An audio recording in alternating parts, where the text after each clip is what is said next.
Bonjour à tous. Aujourd'hui, on va aborder le thème de la location et des contrats qui nous lient en tant qu'agent immobilier au propriétaire.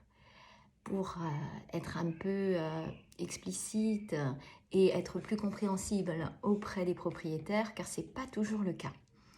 Il existe deux types de contrats qui nous lient au propriétaire dans le cadre d'une location. Le mandat de location simple et le mandat de gestion. Le mandat de location simple permet à l'agent immobilier de faire une recherche de locataires, donc à travers de la publicité ou à travers son réseau, faire visiter le bien immobilier et mettre en place le client, c'est-à-dire rédaction du bail, état des lieux. L'agent immobilier est payé pour cette prestation et sa prestation s'arrête là s'il n'y a qu'un mandat de location simple qui a été mis en place. Le second contrat est le mandat de gestion. Mandat de gestion locative. Dans le cadre de ce contrat, l'agent immobilier a un rôle un peu plus important. Il va donc chercher les loyers, donc par prélèvement ou par virement, mensuellement. Si le locataire ne paye pas son loyer, ce n'est pas l'agence immobilière qui paiera le loyer. Il y a souvent confusion, certains propriétaires ne comprennent pas ça. Donc, il faut comprendre que ce n'est pas l'agence immobilière qui paye le loyer, c'est le locataire qui paye le loyer. Si malheureusement le locataire ne paye pas le loyer, par contre, le propriétaire peut demander à l'agence de prendre toutes les décisions nécessaires pour pouvoir le faire. En règle générale, l'agence immobilière appelle le propriétaire pour l'en informer et lui demande, lui propose différentes solutions plus ou moins payantes.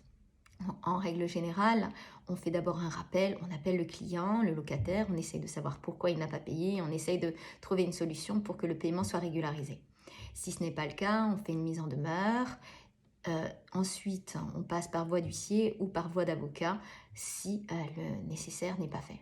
Bon, il est préférable de trouver un terrain d'entente assez rapide si on se rend compte que le locataire n'a pas la capacité de payer, parce qu'en règle générale, quand on fait une procédure auprès du tribunal, c'est relativement cher et on ne sait pas si le propriétaire va réussir à recouvrir les fonds. Ça, c'est la phase la plus importante du mandat de location-gestion. C'est ce qui est le plus pénible et le plus difficile à gérer pour les propriétaires. Donc, il est préférable de passer par un professionnel. En règle générale, les gens payent leur loyer, mais il suffit d'une fois pour être très embêtés. Dans le cadre du mandat de gestion, il peut aussi y avoir des travaux. Le gestionnaire donc, peut mandater des professionnels. Ce n'est pas l'agence qui est responsable des travaux du professionnel, car le professionnel doit être assuré. Il mandate le professionnel pour qu'il puisse effectuer ses travaux. Il régularise les factures en conséquence ou demande au propriétaire de les régulariser directement. Donc, il est là pour intervenir en cas de sinistre et en cas d'impayé auprès du locataire. Et bien sûr, s'il y a des déconvenues ou des nuisances causées par le locataire. Il fait l'état des lieux de sortie et s'occupe de la remise en location si, bien sûr, le propriétaire le souhaite et si la durée du mandat le permet.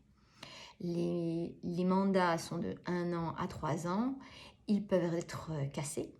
Les règles pour cesser un contrat, quel qu'il soit, sont indiquées dans tous les mandats, que ce soit le mandat de location simple ou que ce soit dans le mandat de gestion.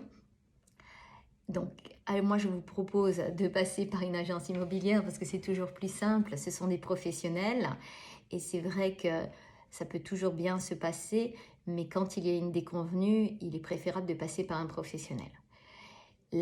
Aussi, l'attrait de passer par un professionnel, c'est que vous pouvez bénéficier aussi d'assurances telles que assurance loyer impayé, en cas de dégradation. Il y a aussi des assurances vacances locatives qui ne sont pas proposées par tous, mais qui sont quand même existantes. C'est-à-dire que quand vous n'avez pas de locataire et que le bien est vacant, votre loyer est quand même versé. Mais bien entendu, les honoraires à payer à l'assurance sont plus importantes. Il faut savoir que l'assurance loyer impayé en cas de dégradation est de l'ordre de 2 à 4% mensuel sur le loyer. Mais je pense que ça ne vaut pas la peine de s'en passer si ça peut apporter un bénéfice dans le cas de déconvenues comme dégradation ou impayé. à savoir qu'il faut quand même constituer un dossier auprès de l'assurance et que tous les locataires ne sont pas acceptés. Il existe aussi des assurances étatiques qui permettent, dans d'autres conditions où les sources de revenus ne sont pas remplies, de pouvoir quand même bénéficier de cette assurance. Donc voilà, j'ai fait un petit peu le tour des différents contrats qui nous lient en tant qu'agent immobilier à nos clients, les propriétaires. J'espère que je vous ai un petit peu éclairé sur ces types de contrats. Voilà, je vous remercie de m'avoir écouté et à très bientôt dans une autre vidéo. Merci, au revoir.